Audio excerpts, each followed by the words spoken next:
नेहरू जी के बारे में उनकी ऐसी शख्सियत थी कि लोगों ने बहुत उनसे आशाएं लगा रखी थी। निराला नेहरू की तारीफ में बहुत अच्छी करता लिखते हैं, निराला नेहरू की आलोचना में करता है। लेकिन चाहे वो निराला हो या साहिब, ये सब लोग ये जानते थे कि हम उस दौर से गुजर रहे हैं जिसमें एक महान शख्सियत हमारे साथ और जो हमारे रहनुमा बनने के काबिल है। चूंकि होती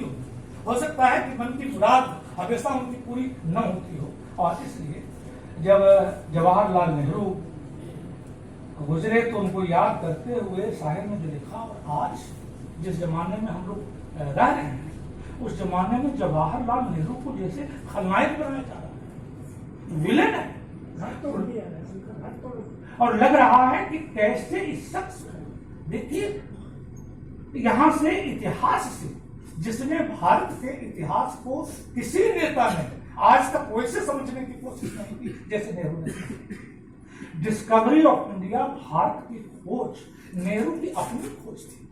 नेहरू अपने को खोज रहे थे, उस देश को समझना चाह रहे थे जिसमें उनकी लड़ाई चल रही थी। अंग्रेजों से मुक्ति मतलब क्या, देश आजाद होगा तो क्या करेंगे, इस देश की क्या सूरत है, क्या सीरत है, इसको पहचानने की कोशिश कर रहे थे। तो नेहरू जी के मरने के बाद उनको याद करते हुए जो उन्होंने लिखा वो आज भी हमारे लिए बहुत ही, जिसको कहते हैं कि रोशनी का काम कर सकती है। वह जो हर दीन से मुनकिर था, हर एक धर्म से दूर, हर दीन से मुनकिर माने जी,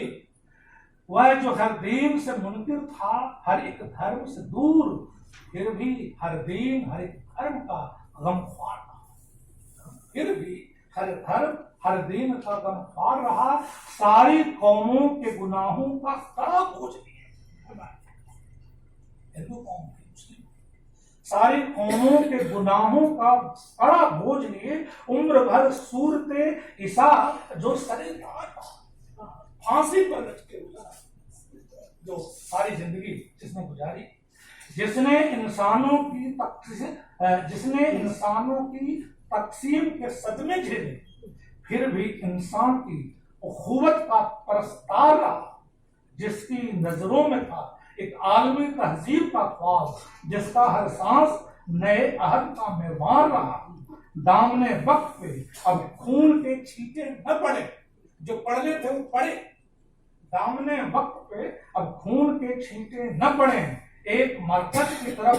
दैरो हरम लेके चलो, हम मिटा डालेंगे सरमाया मेहनत का तजाद, या अकीदा या इरादा या कसम लेके चलो, जिस्म की मौत कोई मौत नहीं होती है, जिस मिट जाने से इंसान नहीं मर जाते, धड़कने रुकने से अरमान नहीं मर जाते, होठ जम जाने से अरमान नहीं मर जाते, जिसकी मौत कोई मौत नहीं होती। मित्रों, जिसको कहते हैं कि सड़कों, आगे वो लिखते हैं कि हम ठान चुके हैं अब जी में, हर जालिम से टकराएंगे, तुम समझौते की आस रखो, हम आगे बढ़ते जाएंगे, हर मंजिल आजादी की कसम हर मंजिल पर दोहराएंगे, यह किसका लहू है कौन मरा, हैरावरी मुल्को कौन बता, यह किसका लहू। ये लहू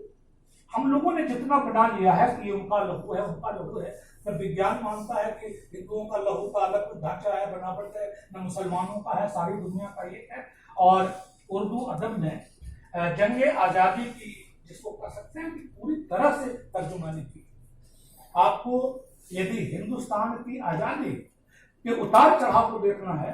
और उर्दू शायरी को आप बगल में रखें तो आपको उसके पूरे उतार चढ़ाव का अंदाजा आपको चलेगा। 1857 में बंगाल के नवाब सिराजुद्दौला से जब अंग्रेजों का मुकाबला हुआ प्लासी के युद्ध में, और अपनों ही की साजिश से जब उनकी पराजय हुई, तो राजा रामनारायण मौजू का इस मौके पर कहा हुआ शेर गजल का सबसे पुराना सियासी शेर का मतलब शायद इसके पहले ऐसा राजनीतिक शोर नहीं उठाता। गजाला तुम तो वाकिफ हो, कहो मजनू के मरने की, दीवाना मर गया आखिर वो वीराने पे क्या बुझे,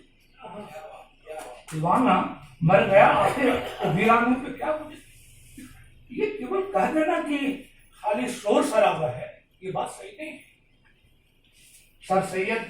जो थे उनके तालीमी और इस्लाही आंदोलन के साथ उर्दू में अदब की, साहित्य की क्या उपयोगिता है और अदब और जिंदगी के रिश्ते क्या है,